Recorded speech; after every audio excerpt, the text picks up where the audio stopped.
This is a video about how when you scale your portfolio and your operations, obviously your profit goes up, but your costs increase as well. The reason you're scaling is that obviously your profits should be outweighing your costs, although sometimes it really does not feel like this is the case. I'll go through some recent costs I've been having, which sometimes make you question as to whether the whole operation is worth it.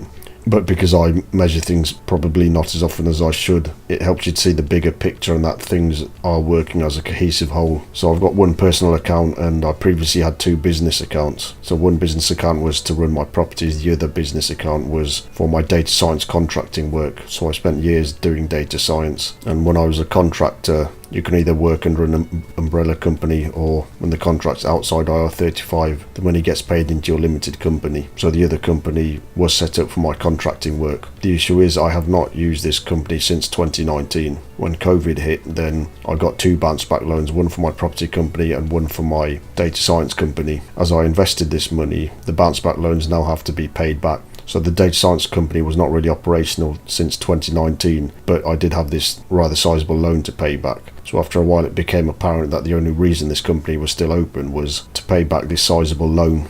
It wasn't really viable to have this company open because you can't predict when the data science market would take off again, or whether I'd even use this company again. So as time went on, it seemed to become pointless to keep this company open because it was costing me at least £700 to £800 a year in accountancy fees, and all they were doing was basically monitoring this bounce back loan. So I had a discussion with my accountant a few months ago and I paid back the remainder of the bounce back loan, which was around £10,000. I didn't have money in the data science company because it wasn't operational, so I transferred this from my property company to pay it back. As I have three accounts and the property company has become more complex over the years, the accountancy fees for this company did increase a bit. So in addition to this 10k bounce back loan I paid back, I had to pay over 3,000 in accountancy fees. And then three of my properties had recently become vacant. In order to amend them and pay for the repairs, some of these houses cost £2,000 to fix. In one of them I could claim £500 from the deposit because the tenant was responsible for some of the damages. The other one had been vacant for about 10 months. This was because I tried to sell it last year, then I stopped, then I tried to rent it out again. I couldn't, then I sold it, but then I took it back. It is a personally held property and I took it back off the market, and I'm no longer selling it because I do have a potential plan to reduce my personal tax. But basically this was vacant for quite some time and the lawn had become overgrown, and as it had previously been tenanted for quite a long time, I needed to clear it out and paint things. Then the other property of mine that had become vacant, the tenants had been in there a few years. Although they did look after it well, this property is starting to look dated, so I had to spend quite a bit to renovate this and do the lawn, the garden, things like that. Then the other property is the one that I referred to in a previous video with the iron burn mark in the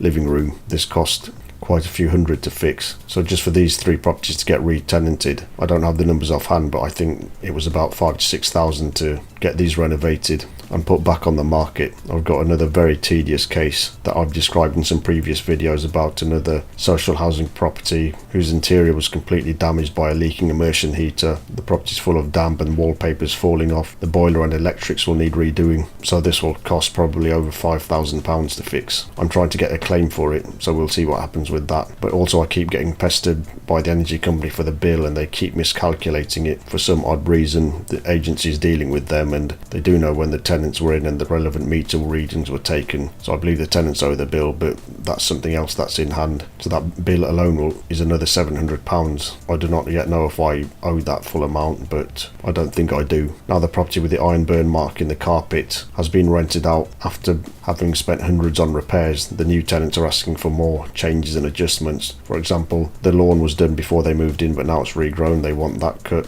There is some junk left in the garden and the garage, so I'll have to pay to clear these out as well. So obviously as your properties and number of tenants grow, so do your costs. I think I've had a particularly heavy period in the last few months because on the whole my properties are always rented. It's just that quite a few seem to have become vacant at any one time. They all need fixing up and doing. Plus I've had to pay for tenant fees and tenant sourcing fees, inventories, things like that. The accountancy fee that was due, it seems a bit higher than the prior years. I did question the accountant, but I have to accept the prices, and the bounce back loan was probably one of the most sizable things I've had to pay in recent times, but it had to be done because now I won't have to pay in the future, and I've closed down that company so I won't have to pay accountancy fees for that in future. Basically all these things you're doing are you're streamlining for the future. If I didn't pay any of these costs now, then they would only build up in future and I probably would owe even more. I wouldn't be able to get tenants in at market rates, so you should always spend money on things in your property that increase their values. I had to get the bathroom redone in one of the properties as well, and that's one of the things that adds value to the property as well. Obviously new tenants would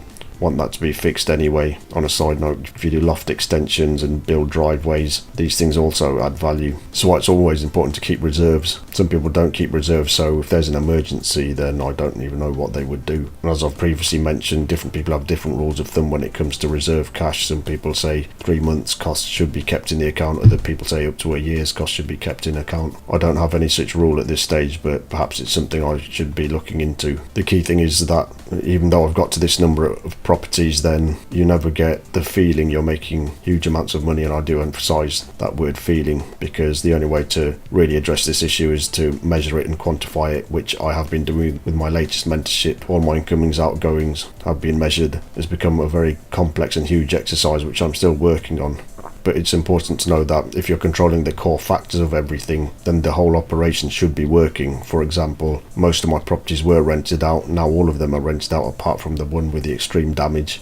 This means they're all fully occupied and tenanted. I'm not wasting money as always. I was spending more on fuel than I thought I was, but that's something I've realised and addressed since measuring it. My personal properties are causing large tax, but I'm working on getting around this. I'm not losing money on random subscriptions or wasting it on pointless things. My car lease is probably the most extensive outgoing, and I probably would not have leased this car if I'd known that the data science contracting market was about to go south, and this was in early 2023. I can still afford it though, and again, it's important in times like this to remind yourself that money's not being wasted, it's being spent on the right things. Sometimes costs can be excessive, but they should yield higher profits as time goes on. Always keep reserves, monitor your spending, don't waste money, and watch your wealth and resource grow. Thanks again. See you in the next one.